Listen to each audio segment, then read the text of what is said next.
इब्तदा है रब्बे जलील के बाबरकत नाम से जो दिलों के भेद खूब जानता है। देखती आँखों सुनते कानों एहसास करने वाले दिलों और गौर व फिक्र करने वाले दिमागों को अस्सलामु अलैकुम। बेहिस दिलों और गौर व फिक्र से लाचार दिमागों के लिए बस मैं यही कह सकता हूँ, या रब दिल मुस्लिम को वो ज़िंदा तमन्ना दे जो क़ल्ब को गरमा दे, जो रूह को तड़पा दे। जी अज़ीज़ तुलबा एंड व्यूअर्स, एक मरतबा फिर आपको मेडिसिनल केमिस्ट्री के लेक्चर में खुश आमदीद।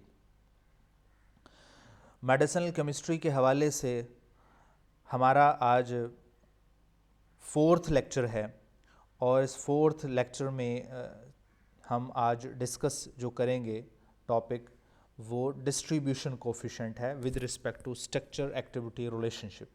आपको याद होगा कि हम पिछले 2-3 लेक्चर्स में हमने स्ट्रक्चर एक्टिविटी रिलेशनशिप वाला टॉपिक लिया हुआ था और इसी को हम डिस्कस करते आ रहे हैं। और स्ट्रक्चर एक्टिविटी रिलेशनशिप के अंदर हम कुछ ड्रग्स की फिजियोकेमिकल प्रॉपर्टीज़ को डिस्कस कर रहे थे। उसमें से कुछ प्रॉपर्टीज़ हमने डिस्कस कर ली थी, जैसे कि molecular structure, functional group, acid base nature, ionization of drug, solubility है। और नेक्स्ट हमारी डिस्ट्रीब्यूशन कोफिशिएंट या पार्टीशन कोफिशिएंट है फिजियोकेमिकल प्रॉपर्टी, जिसको आज हम कोशिश करेंगे कि इसको आपको अच्छी तरह समझा दें।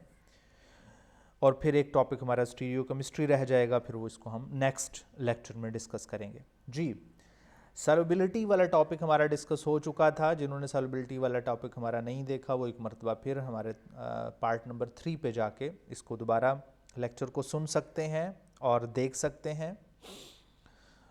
तो कई नए आने वाले तुलबा को या व्यूअर्स को थोड़ी सी सॉल्युबिलिटी में और पार्टीशन कोफिशिएंट के अंदर कन्फ्यूजन हो सकती है, तो इसलिए सबसे पहले हम सॉल्युबिलिटी और पार्टीशन कोफिशिएंट का डिफरेंस समझा दें। Solubility, it is the measure of ability of given substance to dissolve into a given solvent. Solubility में कोई सल्यूट एक सिंगल सॉल्वेंट में हल करते हैं तो उसको हम solubility का नाम दे देते हैं, सिंपल आसान अल्फाज में। पार्टीशन कोफिशिएंट का ताल्लुक जो है वो सल्यूट के साथ है, लेकिन वो सल्यूट को जो डिज़ोल्व करना है वो दो सॉल्वेंट के दरमियान में करना है और वो दोनों सॉल्वेंट इनसॉल्युबल होने चाहिए, या फिर उन्हें इनसॉल्युबल फेस भी कह सकते हैं। दूसरे लफ्ज़ों में सॉल्युबिलिटी का ताल्लुक सिंगल सॉल्वेंट के साथ है और पार्टीशन कोफिशिएंट का ताल्लुक दो सॉल्वेंट के साथ है, और दो ऐसे सॉल्वेंट होने चाहिए जो इमिसिबल हों। Maximum amount of solute is clearly dissolve in the solvent eight given temperature and pressure. ठीक है जी, एक ख़ास टेम्परेचर और प्रेशर पे किसी सल्यूट की मैक्सिमम अमाउंट जो है एक सिंगल सॉल्वेंट में हल हो जाती है। लेकिन पार्टीशन कोफिशिएंट के अंदर क्या होता है कि almost all the molecules will dissolve at least marginally in the both faces, यानी कुछ अमाउंट जो है एक फेस में हल हो जाएगी, एक दूसरे, और कुछ अमाउंट जो है जो रह जाएगी वो दूसरी फेस में हल हो जाएगी। ठीक है जी। और सॉल्युबिलिटी में क्या होता है कि ज़रूरी नहीं कि सारे का सारा सल्यूट हल हो जाए, कुछ हल हो सकता है, कुछ हल इनसॉल्युबल भी रह सकता है। ठीक होगी बात। ये एक समझ लें कि थोड़ा सा डिफरेंस है दोनों में। और पार्टीशन कोफिशिएंट के अंदर हम लॉगरिथम रेशो लेते हैं, सॉल्युबिलिटी के अंदर हम कोई रेशो नहीं ले रहे होते, पार्टीशन कोफिशिएंट में हम रेशो कंसीडर कर रहे होते हैं दो फेसेस की। ठीक है जी। अब पार्टीशन कोफिशिएंट में होता क्या है कि पार्टीशन कोफिशिएंट में पहले पार्टीशन लफ्ज़ क्या है। पार्टीशन का मतलब होता है दरमियान में कोई आड़ बना देना और पार्टीशनिंग कर देना। तो इसमें क्या होता है कि मॉलिक्यूल जो है वो एक फेस से दूसरी फेस के अंदर जब जा रहे होते हैं तो एक वो बॉर्डर, एक लाइन क्रॉस कर रहे होते हैं, इसको हम कहते हैं पार्टीशनिंग हो गई है अब मॉलिक्यूल्स की दो फेसेस के अंदर। कुछ मॉलिक्यूल्स सल्यूट के एक फेस में हैं, कुछ पार्टीशन होके दूसरी फेस में चले गए हैं। ठीक है जी। जिसमें वो उसकी सॉल्युबिलिटी ज़्यादा होगी उसमें उसकी परसेंटेज भी ज़्यादा हो जाएगी। If two immiscible phases are placed adjacent to each other, दोनों को अगर फेसेस को आपस में मिक्स कर दें तो solute will distribute itself between two immiscible phases until दोनों एक दूसरे के दोनों फेसेस में सल्यूट अपने आप को डिजोल्व भी कर लेता है और इक्विलिब्रियम स्टेज भी आ जाती है, इक्विलिब्रियम स्टेज भी आ जाती है। तो इक्विलिब्रियम स्टेज आ जाए दो इमिसिबल फेसेस के दरमियान में, तो वहाँ पे एक लॉ अप्लाई होता है जिसको हम डिस्ट्रीब्यूशन लॉ भी कहते हैं सिंपली, या नर्स डिस्ट्रीब्यूशन लॉ भी कहते हैं। डिस्ट्रीब्यूशन लॉ क्या कहता है? डिस्ट्रीब्यूशन लॉ यही कहता है कि जो solute dissolve itself between two immiscible phases in definite amount, in specific amount, ठीक है जी, अनटिल इक्विलिब्रियम इज अटेन, ठीक है जी। इक्विलिब्रियम पे सल्यूट अपने आप को दो फेसेस में ख़ास रेशो में डिस्ट्रीब्यूट कर लेता है, डिज़ोल्व कर लेता है, ठीक है जी। ये थोड़ा सा हम एक मुख्तसर सा तारुफ करवाया है, लेकिन हम अगर ड्रग के हवाले से देखें तो डेफिनेटली हमारे पास जो ड्रग हम लेते हैं तो हमारे अंदर भी दो ही फेसेस हैं इसी तरह। एक लिपिड लेयर्स होती है हमारे अंदर, लिपिड बाई लेयर भी कहते हैं सेल्स की, और दूसरा हमारे पास वाटर मीडिया मौजूद होता है। इसलिए कोई भी ड्रग हम जब ले रहे होते हैं तो इन दो फेसेस के दरमियान में ड्रग ने अपने आप को डिस्ट्रीब्यूट करवाया होता है। अगर वो ड्रग ऑयल के अंदर ज़्यादा सॉल्युबल है तो हम उसे लिपोफिलिक कह देते हैं, और उसको हम हाइड्रोफोबिक कह देंगे। हाइड्रोफोबिक अगर ऑयल में ज़्यादा सॉल्युबल है, लिपिड बाई लेयर के अंदर ज़्यादा सॉल्युबल है, उसकी इंट्रैक्शन लिपिड्स लेयर के साथ ज़्यादा बन रही है तो हम लिपोफिलिक कहेंगे और हाइड्रोफोबिक कहेंगे। अगर उसकी एक्वस मीडिया के साथ ज़्यादा इंट्रैक्शन है तो हम उसे हाइड्रोफिलिक कहेंगे या फिर लिपोफोबिक कहेंगे, ठीक है जी। अच्छा जी, नेक्स्ट डिस्ट्रीब्यूशन कोफिशिएंट की तरफ हम आते हैं। डिस्ट्रीब्यूशन कोफिशिएंट या पार्टीशन कोफिशिएंट, अब दोनों का थोड़ा सा फ़र्क भी समझना है हमने, फिर आगे इसको अप्लाई भी करना है कि पार्टीशन कोफिशिएंट या डिस्ट्रीब्यूशन कोफिशिएंट, हम दो लफ्ज़ इस्तेमाल करते हैं। क्या ये दोनों लफ्ज़ एक हैं? क्या इनमें थोड़ा, या फिर दोनों के अंदर फ़र्क है? सबसे पहले इन दोनों का जर्नल व्यू लेते हैं। जर्नल व्यू में यह है कि the ratio of concentration of compound in a mixture of to immiscible solvent, to immiscible solvent के मिक्सचर में कंपाउंड की जो कंसंट्रेशन की रेशियो है एट इक्विलिब्रियम पे, इसको आप पार्टीशन कोफिशिएंट भी कह सकते हैं, डिस्ट्रीब्यूशन कोफिशिएंट भी कह सकते हैं। पार्टीशन कोफिशिएंट का जो जर्नल लफ्ज़ है, जर्नली इसको रेफर किया जाता है concentration ratio of unionised species of compound के लिए। अनआयोनाइज्ड यानी जो आयोनाइज ना होती हों, ठीक है जी। जैसे कोई साल्ट फॉर्म में है वो आयोनाइज हो जाती हैं, तो हम उन स्पीशीज़ के लिए इसको अप्लाई करते हैं पार्टीशन कोफिशिएंट्स को जो अनआयोनाइज्ड हों, उनकी कंसंट्रेशन रेशो देखते हैं दो फेसेस में। लेकिन जो डिस्ट्रीब्यूशन कोफिशिएंट है वो आयोनाइज्ड और अनआयोनाइज्ड दोनों स्पीशीज़ के लिए इस्तेमाल करवाई जा सकती है टर्म जो है, ठीक है जी। अब ये थोड़ा सा समझ लो, दोनों में एक बॉर्डर लाइन भी होगी। पार्टीशन कोफिशिएंट और डिस्ट्रीब्यूशन कोफिशिएंट मोस्टली कहीं ना कहीं एक ही मीनिंग में इस्तेमाल करवाया जा रहा होता है, लेकिन हम अगर ड्रग के हवाले से बात करेंगे तो दोनों को एक ही मीनिंग में इस्तेमाल नहीं करवा रहे होते। पार्टीशन कोफिशिएंट का ताल्लुक ऐसे ड्रग्स के साथ है, ऐसे मॉलिक्यूल्स के साथ है जो अनआयोनाइज्ड हों लेकिन हल भी हो जाती हों, ये भी याद रखिएगा। ज़रूरी नहीं कि जो अनआयोनाइज्ड है वो सॉल्युबल भी नहीं हो रही। और डिस्ट्रीब्यूशन कोफिशिएंट का ताल्लुक दोनों के साथ है, आयोनाइज्ड प्लस अनआयोनाइज्ड के साथ है, ठीक है जी। कि थोड़ा सा डिफरेंस आपको समझा दिया। अभी हमने बताया कि डिस्ट्रीब्यूशन कोफिशिएंट हो या पार्टीशन कोफिशिएंट हो, इसका लॉगरिथम हम ज़्यादातर ले रहे होते हैं। तो डिस्ट्रीब्यूशन कोफिशिएंट का हम जब लॉगरिथम लेते हैं तो the ratio of sum of the concentration of all forms of compounds ionized plus ionized in each of the two phases, each of the two phases, दोनों फेसेस के अंदर आयोनाइज्ड भी हम काउंट करेंगे और उसकी अनआयोनाइज्ड फॉर्म भी count करेंगे। और दूसरी बात इसमें ये भी याद रखिएगा कि ये जो पार्टीशन डिस्ट्रीब्यूशन कोफिशिएंट है पीएच पे भी डिपेंड करती है ऑफ एक्वस फेस के, ठीक है जी। और नॉन आयोनाइजेबल कंपाउंड्स के लिए जो है वो लॉग डी और लॉग पी दोनों इक्वल होंगे, यानी डिस्ट्रीब्यूशन कोफिशिएंट और पार्टीशन कोफिशिएंट दोनों इक्वल कंसीडर किए जाते हैं जब अगर नॉन आयोनाइजेबल कंपाउंड्स हों। तो इसलिए हम वहाँ पे या लॉग पी ले लें या लॉग डी ले लें, दोनों सेम मीनिंग में है, तो मोस्टली वहाँ पे लॉग पी का लफ्ज़ इस्तेमाल किया जा सकता है पार्टीशन कोफिशिएंट का, ठीक है जी। आपको यहाँ पे एक बात समझ में आ गई होगी। डिस्ट्रीब्यूशन कोफिशिएंट का फार्मूला मैं बता देता हूँ यहाँ पे कि distribution coefficient is equal to unionized plus ionized in lipid phase. यहाँ पे ऑक्टेनॉल यहाँ पे लिया हुआ है हम अपने लिहाज से, यानी ऑर्गेनिक फेस है तो लिपिड को हम ऑर्गेनिक फेस कंसीडर कर लें, लिपिड बाई लेयर को, यानी ड्रग के हवाले से अगर इस बात करें तो unionised plus ionised species in lipid by layer, unionised plus ionised species in aqueous face, ठीक है जी। अगर हम यहाँ पे अगर उसका एक्सटर्नल एक्सपेरिमेंट करेंगे तो हम लिपिड्स की जगह ऑक्टेनॉल भी ले सकते हैं ऑर्गेनिक फेस के लिए। तो हम अगर डेफिनेटली हमने अभी बताया आपको कि ज़्यादातर हम जो वैल्यूज़ लेते हैं उसकी लॉग की लेते हैं। अगर लॉग का डी के लॉग लेंगे तो दूसरी तरफ भी दोनों की वैल्यूज़ को लॉग में ही लिया जाएगा। ठीक है जी। अब कुछ हवाले से हम बात करेंगे कि पीएच का बड़ा रिलेशन होता है डिस्ट्रीब्यूशन कोफिशिएंट के साथ, और इनका अनआयोनाइजेशन और अनआयोनाइजेशन के साथ क्या ताल्लुक बनता है हम कुछ एग्जांपल के ड्रग एग्जांपल के ज़रिए समझेंगे। जब फिनोबार्बिटोल है, हेक्सोबार्बिटोल है, फेनिटॉइन्स हैं, इनकी पीके वैल्यू 8.1, 8.2, 8.2 होती है, 8.2, यहाँ भी 8.2। ये अनआयोनाइज्ड फॉर्म के अंदर होती हैं एट ऑल पीएच, तमाम पीएच पे ये अनआयोनाइज्ड रहेंगी। जब ये तमाम पीएच पे अनआयोनाइज्ड हैं तो इसका मतलब इनका लॉग पी इक्वल टू होगा लॉग डी के, यानी जो डिस्ट्रीब्यूशन कोफिशिएंट लफ्ज़ इस्तेमाल कर लें इनके लिए, डिस्ट्रीब्यूशन का पार्टीशन कोफिशिएंट लफ्ज़ इस्तेमाल कर लें। ठीक है जी। तो ये वो ड्रग्स हैं जिनके लिए आप लॉग पी भी इस्तेमाल कर सकते हैं, लॉग डी भी इस्तेमाल कर सकते हैं, क्योंकि ये अनआयोनाइज रहती हैं ऑल पीएच पे। लेकिन अगर कुछ और मेडिसिन की बात की जाए, जैसे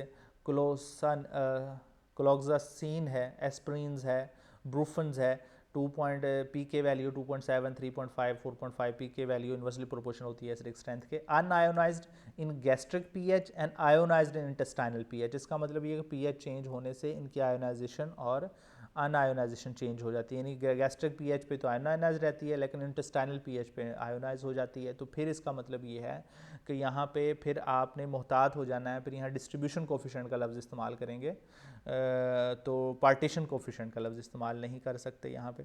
ठीक है जी, क्योंकि आयोनाइज भी हो रही हैं, और हमने पार्टीशन कोफिशिएंट के हवाले से बात की कि अनआयोनाइज स्पीशीज़ के लिए बात इस्तेमाल की जाती है। इस तरह और भी हैं, ये आप स्क्रीनशॉट ले लीजिएगा तो आपको तसल्ली से बैठ के इसको समझिएगा। इन चीज़ों को मैंने थोड़ा सा हिंट दे दिया। अच्छा, पार्टीशन कोफिशिएंट कैसे निकाला जाता है? पार्टीशन कोफिशिएंट भी लॉग लिया जाता है सल्यूट ओवर सल्यूट। सल्यूट किस में? ऑर्गेनिक लेयर में। Solute the concentration of solute in organic layer, concentration of solute in the aqueous layer. यहाँ पे ओसीटी ऑक्टानॉल के लिए है, या लेबॉर्ट्री प्रिपरेशन के लिए, या लेबॉर्ट्री के अंदर आपने पार्टीशन कोफिशिएंट वैल्यू निकालनी हो तो हम ऑर्गेनिक सॉल्वेंट को ही ले लेते हैं जो ऑक्टानॉल। अगर हम अपनी ड्रग के हवाले से बात करें तो यहाँ पे हम लिपिड्स की बात करेंगे। ठीक है जी। Partition coefficient defined a ratio of unionized drug distributed between organic phase and aqueous phase at equilibrium. यहाँ बात याद रखिएगा, ये सल्यूट की रेशियो है ये अनआयोनाइज्ड ड्रग के लिए है, आयोनाइज्ड ड्रग के लिए नहीं बात इस्तेमाल कर सकते यहाँ पे। ठीक है जी। अच्छा जी, जैसे यहाँ पे unionised salutes and logarithm of ratio is 10 log p। ठीक है, ये कंसेप्ट मेरा ख्याल आपको समझ में आ गया होगा। जो log d है ये आयोनाइज्ड और अनआयोनाइज्ड दोनों किस्म के ड्रग मालिक्यूल के लिए लफ्ज़ इस्तेमाल करेंगे, लेकिन जो log p है सिर्फ अनआयोनाइज्ड ड्रग मालिक्यूल के लिए ही ये टर्मिनोलॉजी यूज़ करती पड़ती है। तो यहाँ तक तो मेरा ख्याल है आपको कंसेप्ट क्लियर हो गया होगा कि अब पार्टीशन कोफिशिएंट में डिस्ट्रीब्यूशन कोफिशिएंट में कोई डिफरेंस है कि नहीं है। अच्छा जी, अब मेजरमेंट की बात करें कि पार्टीशन कोफिशिएंट्स को किन किन मेथड से मेजर किया जा सकता है। वो ये मेथड जो हैं हम सिर्फ नाम बता रहे हैं, आज के लेक्चर का हमारा ये फोकस नहीं है। शेक फ्लास्क है, HPLC है, इलेक्ट्रोकेमिकल मेथड्स हैं और स्लो स्टीयरिंग मेथड्स है, estimation method based on individual solubilities है। ये मुख्तलिफ मेथड्स हैं कि जिसको हम पार्टीशन कोफिशिएंट जिससे मेजर किए कर सकते हैं अगर वो अनआयोनाइज्ड हैं। ठीक है जी। अच्छा जी, नेक्स्ट कुछ के जर्नल फीचर्स की बात करेंगे तो drugs partitions between the aqueous face and lipophilic face, यानी लिपिड्स के अंदर हम ड्रग की बात करेंगे ना, तो पार्टीशन कोफिशिएंट की वैल्यू जितनी ज़्यादा होगी फिर ड्रग कहते हैं लिपोफिलिक ज़्यादा होगी, यानी उसकी सॉल्युबिलिटी लिपिड्स बाई लेयर के अंदर ज़्यादा होगी। अगर पार्टीशन कोफिशिएंट का आंसर जो है वो लॉगरिथम का आंसर जितना कम होगा दोनों की रेशो का आंसर, तो लिपोफिलिसिटी उसकी कम हो जाएगी, हाइड्रोफिलिसिटी बढ़ जाएगी। ठीक है जी। तो इसका मतलब है कि पार्टीशन कोफिशिएंट जो है वो हमारी हेल्प करता है कि इससे हम ये देख सकते हैं कि ये ड्रग हमारी लिपोफिलिक कितनी है और हाइड्रोफिलिक कितनी है। ठीक है जी, वो रेशो को देख के हम इससे अंदाज़ा लगा सकते हैं। ठीक है जी। दूसरी बात is measure of how well substance partition between lipids and water. कि किस तरह ड्रग्स हैं अपने आप को लिपिड्स और वाटर के अंदर डिसॉल्व कर सकती हैं। Hydrophobic drugs with high partition coefficient are preferentially distribute to the hydrophobic compartment such as by lipid layers of the cells. Hydrophobic drugs जो होंगी यानी कि जो वाटर में हल होना पसंद, डिस्ट्रीब्यूट होना या डिसॉल्व होना पसंद नहीं करती, वो फिर लिपिड्स बाई लेयर के अंदर ज़्यादा आसानी के साथ हल हो जाती हैं। ठीक है जी। हमारे अंदर भी जो ड्रग्स हम ख़ास कर ऑरली लेते हैं उनका भी हाइड्रोफोबिक होना ज़रूरी है, क्योंकि उन्होंने हमारे इंटेस्टाइन से लिपिड बाई लेयर से क्रॉस करना होता है। तो अगर वो हाइड्रोफोबिसिटी अगर उनकी ज़्यादा होगी, पार्टीशन कोफिशिएंट की वैल्यू ज़्यादा होगी, तो हम कह देंगे लिपोफिलिक ज़्यादा है। लिपोफिलिक ज़्यादा है तो इनकी एब्जॉर्प्शन फिर ज़्यादा से ज़्यादा हो सकती है। ठीक है जी। Hydrophilic drugs with low partition coefficient are found to hydrophilic compartment such as blood serum. इसका मतलब वो ब्लड सीरम में ज़्यादा होंगी, क्योंकि हमारा ब्लड सीरम के अंदर जो है एक्वस कम मीडिया ज़्यादा होता है। पार्टीशन कोफिशिएंट का कोई यूनिट नहीं होगा, डेफिनेटली ये रेशो है। इसकी कुछ लिमिटेशन भी हैं। ये डिल्यूट सोल्यूशन के लिए एप्लीकेबल है। कांस्टेंट टेम्परेचर पे अप्लाई किया जा सकता है इसको। इस टेम्परेचर सेम होना चाहिए, अगर टेम्परेचर चेंज हो गया तो इसकी वैल्यू फिर हम सही से नहीं निकाल सकते। ठीक है जी। मालिकुलर स्टेट में रहना चाहिए। Molecular solute must be same molecular state in both solvent. ये सॉल्वेंट दोनों सॉल्वेंट हैं, ये लिक्वस है, दूसरा लिपिड बाई लेयर है, दोनों में उसकी स्टेट चेंज ना हो, स्टेट सेम रहनी चाहिए, तो फिर पार्टीशन कोफिशिएंट जो है वो अप्लाई हो सकता है आसानी के साथ। ठीक है जी। और इसके अलावा ना इक्विलिब्रियम कंसंट्रेशन है इनकी, और नॉन विजिबिलिटी ऑफ सॉल्वेंट है। ठीक है जी। दोनों को इक्विलिब्रियम कंसंट्रेशन हासिल करनी है तो अच्छी तरह शेक भी करना है। और नॉन विजिबिलिटी का मतलब है दोनों सॉल्वेंट को, ये शर्त है इसको प्रैक्टिकली लेबॉर्ट्री के अंदर डिटरमिन करने के लिए, दोनों सॉल्वेंट जो आपने लेने हैं वो दोनों ही नॉन विजिबल होने चाहिए। ठीक है जी। क्योंकि ड्रग को पहले प्रैक्टिकल के लिए या फिर लॉन्च करने से पहले उनके डिस्ट्रीब्यूशन कोफिशिएंट पहले मालूम किए जा सकते हैं, फिर उनका मैकेनिज्म इसी बुनियाद पर बताया जा सकता है। Some drugs are poorly absorb after the administration. कुछ ड्रग्स ऐसी होती हैं कि जब उन्हें हम ऑरली एडमिनिस्ट्रेट करें तो इतनी ज़्यादा एब्जॉर्ब नहीं होती, even though they are available predominantly in ionized forms in the gastrointestinal tract। Unionised form में भी हैं, फिर भी वो एब्जॉर्ब नहीं होती, क्योंकि अनआयोनाइज्ड जो हैं वो लिपिड बाई लेयर में ज़्यादा आसानी से एब्जॉर्ब हो रही होती हैं। It is attribute to low lipid solubility of unionized molecule. Parameter therefore influence the transport and absorption process of drug, and it is one of the most widely properties quantitative structure activity relationship। Definitely जब हमने आपको उसकी quantity बता दी, partition coefficient की value बता दी, तो ये quantitative structure activity relationship में इसको कंसिडर किया जाएगा। Greater the value of P या log P, higher the lipid solubility. इन पार्टीशन कोफिशिएंट की वैल्यू जितनी पहली बात की उतनी ज़्यादा उसकी सॉल्युबिलिटी इंक्रीज होती चली जाएगी। अच्छा जी। It must be clearly understood that even though drugs with greater lipophilicity therefore partition coefficient are better absorbed, it is imperative that drug expect some degree of aqueous solubility. Lipophilicity के बारे में हम वैसी बात यहाँ पे पहले भी कर चुके हैं, वो दोबारा इस बात को हम रिपीट यहाँ पे कर रहे हैं कि लिपोफिलिसिटी जितनी ज़्यादा से ज़्यादा होगी वो बेहतर से बेहतर एब्जॉर्ब हो सकती है, और पार्टीशन कोफिशिएंट की वैल्यू भी ज़्यादा आएगी। It is essential that because availability of drug molecule in a solution form is prerequisite for the drug absorption. ठीक है जी। सोल्यूशन के अंदर उसको हल होना चाहिए, चाहे वो आयोनाइज्ड फॉर्म है चाहे अनआयोनाइज्ड फॉर्म है, तो ये ड्रग एब्जॉर्प्शन की पहली शर्त है। तो ड्रग एब्जॉर्प्शन की शर्त को तो उसको पूरा करना बनता है। ठीक है जी। अच्छा जी। अब इसकी एप्लीकेशन की बात कर लें कि पार्टीशन कोफिशिएंट जो है वो हम कहाँ कहाँ अप्लाई कर सकते हैं। फार्माकोलॉजी के अंदर बहुत बड़ी एप्लीकेशंस हैं, अभी भी हमने थोड़ा सा आपको इसका थोड़ा सा हिंट बता दिया। ड्रग डिस्ट्रीब्यूशन कोफिशिएंट जो है स्ट्रांगली इफेक्ट करता है, किसको इफेक्ट करता है, how easily drug can reach the intended target in the body. अब बॉडी के अंदर इससे तो एक ये पता लगता है कि हमारी बॉडी के अंदर अपने इंटेंडेड टारगेट पे ड्रग कितनी आसानी से पहुंचता है, ये कितनी मुश्किल के साथ पहुंच सकता है। ये पार्टीशन कोफिशिएंट से की वैल्यू से काफ़ी हद तक हमें मदद मिल सकती है, और कितना स्ट्रांगली इफेक्ट कर सकता है जब ये पहुंच जाए अपने टारगेट तक, और फिर how long it will remain in the body in the active form, और एक्टिव फॉर्म में कितनी देर तक रह सकता है हमारी बॉडी के अंदर। ये लॉग पी की वैल्यू एंड पार्टीशन कोफिशिएंट की वैल्यू जो है हमारी इस मामले में बहुत ज़्यादा हेल्प कर रही होती है। Log P of molecules criteria used in decision making for the medicinal chemist and preclinic drug discovery। बिल्कुल ये नए रिसर्चर्स के लिए एक बड़ा इंपॉर्टेंट बात होती है कि जिन्होंने ऑर्गेनिक केमिस्ट्री के अंदर या मेडिसिनल केमिस्ट्री के अंदर नई ड्रग डिस्कवरी के अंदर काम करना होता है, तो उनको लिए पार्टीशन कोफिशिएंट को अंडरस्टैंड करना बहुत ज़रूरी होता है, क्योंकि ये अगर इस बात को वो अंडरस्टैंड कर लेते हैं तो फिर अपनी नई डिस्कवर्ड ड्रग्स की पार्टीशन कोफिशिएंट भी निकालेंगे और इससे उनको ये मदद भी मिलेगी कि ये ड्रग कितनी आसानी से पहुंचेगी अपने टारगेट मॉलिक्यूल पे, कहाँ पे जाके अब्जॉर्ब होगी, एक्टिव फॉर्म में कितनी देर तक रहेगी। ठीक है जी, ये बड़ी ज़रूरी चीज़ें होती हैं ड्रग के लिए जब उसको मार्केट में लॉन्च किया जाना होता है या उसको क्लिनिकल ट्रायल्स के लिए ले जाना होता है।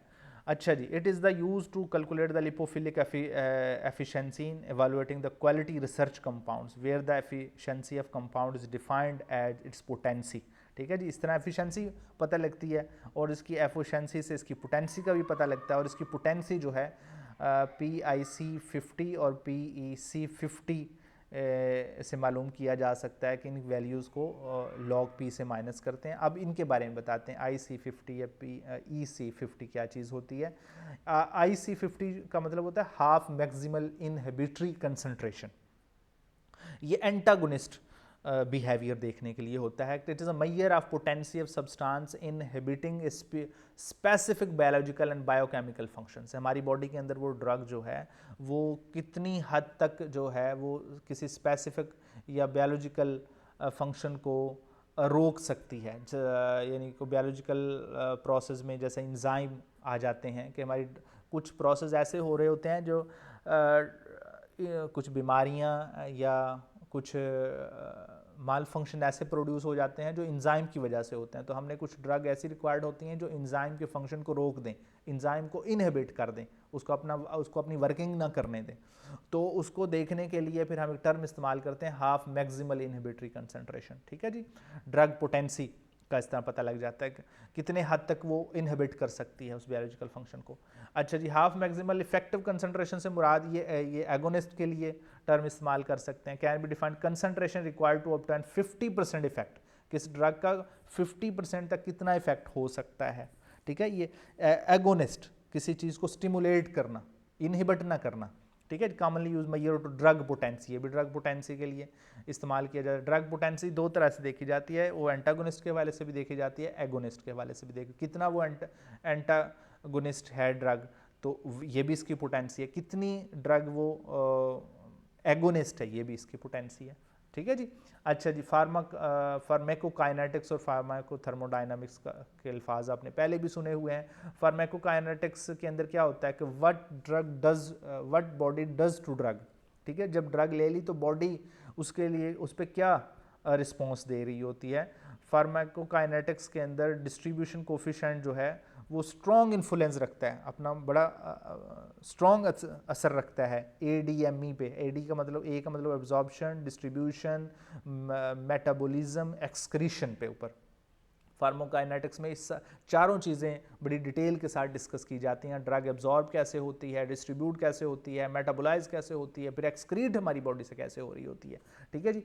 For hydrophobicity of compounds is the major determinant of drug act. Definitely distribution coefficient जो है वो इसी फार्माकोकाइनेटिक्स में है। एब्जॉर्प्शन को भी समझने में हमारी मदद करती है, डिस्ट्रीब्यूट करने को में भी हमारी मदद करेगी, और मेटाबोलाइज करने में हमारी मदद कर रही होती है। ठीक है जी।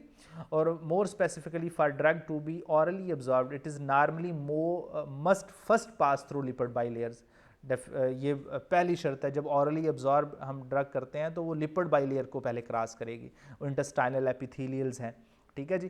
तो इसका मतलब पार्टीशन कोफिशिएंट की वैल्यू हमारी इसमें मदद करेगी। पार्टीशन कोफिशिएंट की वैल्यू ज़्यादा है तो इससे हम ये बात समझ लेंगे कि ये हाइड्रोफोबिक है मेडिसिन और लिपोफिलिक ज़्यादा है, ये इंटेस्टाइनल एपिथेलियल से ईजीली क्रॉस हो जाएगी। ठीक है जी। तो फार्माकोकाइनेटिक्स में पार्टीशन कोफिशिएंट की बहुत बेहतरीन और अच्छी एक एक्सप्लेनेशन है, और इसके बगैर फार्माकोकाइनेटिक्स अधूरा है डिस्ट्रीब्यूशन कोफिशिएंट के बगैर। ठीक है जी।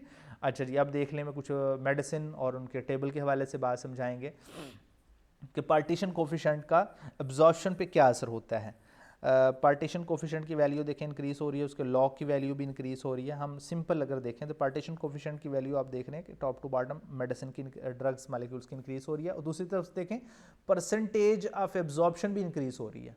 यानी पार्टीशन कोफिशेंट की वैल्यू जितनी ज़्यादा होगी वो इंटेस्टाइन्स के अंदर से लिपिड बाइलेयर्स में के अंदर एब्जॉर्ब होने की सलाहियत भी उनकी ड्रग्स की ज़्यादा से ज़्यादा इंक्रीज़ होती चली जाएगी। ठीक है जी। अब दूसरी तीसरी एप्लीकेशन में फार्माको डायनामिक्स में भी है। फार्माको डायनामिक्स क्या होता है, ड्रग डज टू बॉडी। अब ड्रग जो है वो बॉडी के साथ क्या करती है। Hydrophobic effect is a major driving force of binding of drug to their receptor targets. Hydrophobic effect जो है वो ड्रग का एक मेजर टारगेट होता है, वो पहले हम बता भी चुके हैं इसका कि हाइड्रोफोबिसिटी जितनी वो ज़्यादा होगी उसका रिसेप्टर टारगेट के साथ ज्वाइंट होना या बाइंड होने की ड्राइव की फोर्स भी या उसकी टेंडेंसी भी ज़्यादा हो जाएगी। लेकिन एक बात ये भी है कि हाइड्रोफोबिसिटी एक लिमिट तक रहनी चाहिए। फार्माकोडायनामिक्स ये भी कहता है कि एक लिमिट तक रहनी चाहिए, एक लिमिट से क्रॉस नहीं करनी चाहिए उसकी लिपोफिलिसिटी या हाइड्रोफोबिसिटी जिस दूसरे लफ्ज़ में कहें। क्योंकि वजह यह है कि अगर लिपोफिलिसिटी या हाइड्रोफोबिसिटी इसकी बढ़ती है तो ये टॉक्सिसिटी भी पैदा करेगा। टॉक्सिसिटी कैसे पैदा करेगा, in general are retain longer and have wider distribution with in the body, कि काफ़ी टाइम तक हो सकता है ड्रग हमारी बॉडी के अंदर पड़ी रहे, हमारे इंटरसेलुलर सिस्टम के अंदर पड़ी रहे, और जब हमारी उसकी ज़रूरत ख़त्म होगी, जब उसने अपना काम कर लिया ड्रग ने, तो उसको अब चाहिए कि एक्सक्रीट हो जाए हमारी बॉडी से। लेकिन अगर उसका रिसेप्टर टारगेट के साथ जो बाइंडिंग है वो ज़्यादा हो गई तो और लिपोफिलिसिटी उसकी ज़्यादा होगी, तो इसका मतलब वो ज़्यादा देर तक इंट्रासेलुलर सिस्टम के अंदर स्टे करेगी। जब इंट्रासेलुलर में ज़्यादा स्टे करेगी उसके साइड इफेक्ट फिर सामने आना शुरू हो जाएंगे। ठीक है जी। अच्छा, somewhat less selective in their binding to proteins finally are often extensively metabolized, in some cases metabolites may be chemically reactives. ठीक है जी। केमिकल मेटाबोलाइट्स जो होते हैं केमिकल रिएक्टिव भी, साइड इफेक्ट्स भी हैं और डिवर्स इफेक्ट भी हो सकते हैं उसके। It is advisable to make the drug as hydrophilic as possible while it is still retain adequate binding affinity to the therapeutic protein target। यानी कि एक हद तक, एक लिमिट तक उसको प्रोटीन के साथ बाइंड हो जाना चाहिए। जब वो अपना टारगेट मुकम्मल कर ले, जब अपना समझ लें कि अपना प्रोजेक्ट सेल के अंदर मुकम्मल कर ले, हमारी जो बीमारी है उसकी वजह से ठीक हो जाए, तो अब उस ड्रग को चाहिए कि अपनी बॉन्डिंग जो है वो तोड़े उसके साथ, प्रोटीन के साथ, तो हमारी बॉडी से एक्सक्रीट हो जाए। वरना अगर वो ज़्यादा देर तक रहेगी तो इसके साइड इफेक्ट पैदा होना शुरू हो जाएंगे। साइड इफेक्ट के साथ हो सकता है इसके एडवर्स इफेक्ट और टॉक्सिक इफेक्ट भी पैदा होना शुरू हो जाए। ठीक है जी। फिर दोबारा सॉल्युबिलिटी और पार्टीशन की तरफ आते हैं। एग्जाम्पल के साथ हम बात को डिस्कस करेंगे कि सॉल्युबिलिटी पार्टीशन कोफिशिएंट दोनों ही जो हैं वो प्राइमरी इंपॉर्टेंस रखते हैं। सॉल्युबिलिटी को भी देखना ज़रूरी है ड्रग की, और पार्टीशन कोफिशिएंट को भी देखना भी ज़रूरी है कि ड्रग जो है इसकी प्रेजेंस कितनी है या फिर इसकी रिलेटिव इंटेंसिटी कितनी है बायोलॉजिकल एक्शन के लिए। It is well recognized that increasing the non polar portion of molecules by increasing the length of hydrocarbon side chain produce definite changes in the physical properties. अब इस बात यह है कि ड्रग मॉलिक्यूल्स जब हम डिस्कवर करते हैं, ये हमारे नए रिसर्चर्स के लिए जो ड्रग के अंदर नई रिसर्च करना चाह रहे होते हैं, तो उनके लिए सॉल्युबिलिटी, पार्टीशन कोफिशिएंट और फिजिकल केमिकल प्रॉपर्टीज़ को समझना बहुत ज़रूरी है कि साइड चेन जितनी ज़्यादा इंक्रीज़ होती चली जाएगी हाइड्रोकार्बन्स की, इसका मतलब लिपोफिलिसिटी उसकी इंक्रीज़ होती चली जाएगी। इसको हम एग्जाम्पल के ज़रिए समझते हैं। एग्जाम्पल जैसे टेट्रासाइक्लिन है, टेट्रासाइक्लिन जो है इसकी लिपोफिलिसिटी कम है। अगर हम इसकी लिपोफिलिसिटी और बढ़ाना चाहते हैं तो इस 7 पोजीशन पे, यहाँ पे C7 पे हम हैलोजन लगा दें, हैलोजन लगा देंगे। हैलोजन लगाने से क्या होगा कि अब कहते हैं इसकी लिपोफिलिसिटी इंक्रीज़ हो जाएगी। जब लिपोफिलिसिटी इंक्रीज़ हो जाएगी तो इसकी पोटेंसी भी इंक्रीज़ हो जाएगी। उम्मीद है आपको हमारा पार्टीशन कोफिशिएंट वाला लेक्चर समझ भी आ गया होगा, पसंद भी आया होगा। बाकी अपने प्रैक्टिस खुद करनी है और मालिक्यूल्स के हवाले से। हमारे नेक्स्ट स्टीरियो केमिस्ट्री के लेक्चर तक के लिए हमें इजाज़त दीजिए। अल्लाह निगहबान।